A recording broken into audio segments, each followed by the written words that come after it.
Alors aujourd'hui je suis arrivé au Pérou et plus précisément dans la ville d'Arequipa.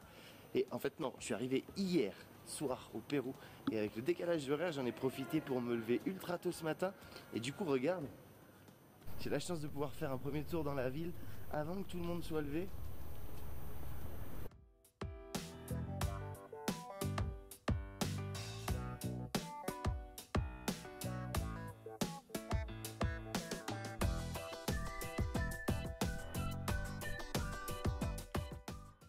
Ce qui est aussi d'assez kiffant, je dois t'avouer, c'est que comme je suis arrivé hier, j'ai pas encore trouvé de plan de la ville, d'office de tourisme ou autre.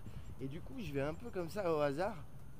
Et j'ai l'impression que cette ville est parfaite pour ça, parce que là, j'ai envie de me perdre dans toutes les petites ruelles. Et regarde là, hop.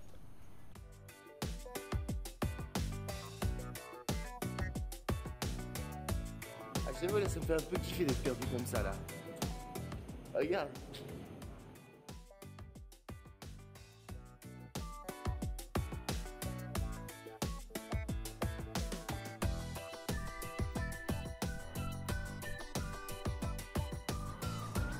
Oui, alors c'est bien de jouer à se balader dans une ville sans plan, mais là je me suis perdu.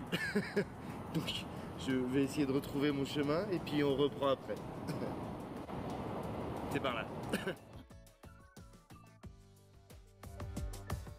Au Pérou, il faut savoir qu'ils sont très croyants, très catholiques, mais quand tu regardes l'église qui est derrière moi, comme toutes les autres de la ville d'Arequipa, elles sont vraiment mises à la mode péruvienne et il y a un vrai mélange entre la religion catholique et toute la coutume et la culture péruvienne d'avant. Et ça donne vraiment un mélange magnifique. Et il y a même mieux, tu vas voir, je vais t'emmener à l'intérieur, il y a un tableau que je voudrais te montrer, c'est assez impressionnant.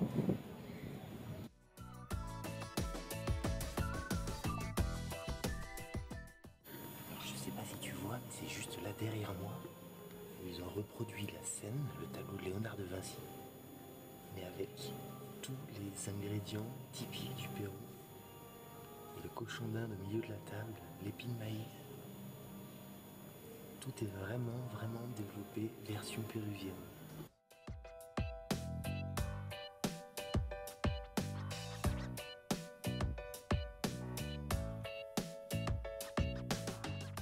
S'il y a une chose à aller visiter à Arequipa, ça va être le couvent Santa Catalina, qui est en réalité le couvent le plus grand du monde.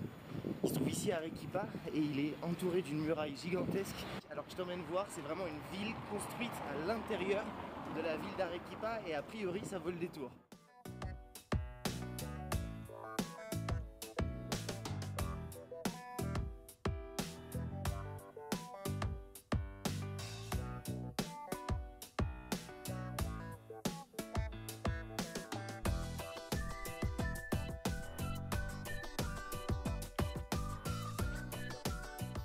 Alors en fait ce qu'il faut savoir c'est que les couleurs qui sont au mur correspondent aux parties privées et publiques. C'est-à-dire que bleu égale privé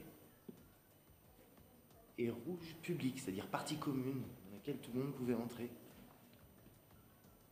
Et dans le couvent on retrouve à chaque fois des appartements, comme là il y a la cuisine, une petite pièce ici.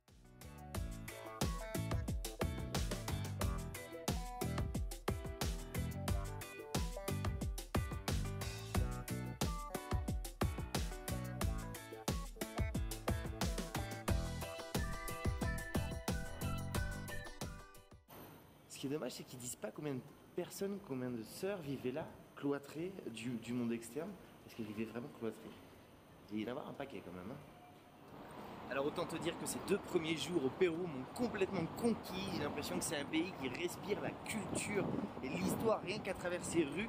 Et c'est loin d'être fini, cette fois-ci direction Cusco, la ville peut-être la ville la plus connue de tout le Pérou, avec une quantité de randos et de visites et de choses à y voir en dehors du Machu Picchu qui dépasse l'imaginable. Je te dis à bientôt pour de nouvelles aventures. N'hésite pas à me mettre un commentaire, liker cette vidéo. Et si tu as envie de t'abonner, bah écoute, ça me fera plaisir. Et moi je te dis à bientôt.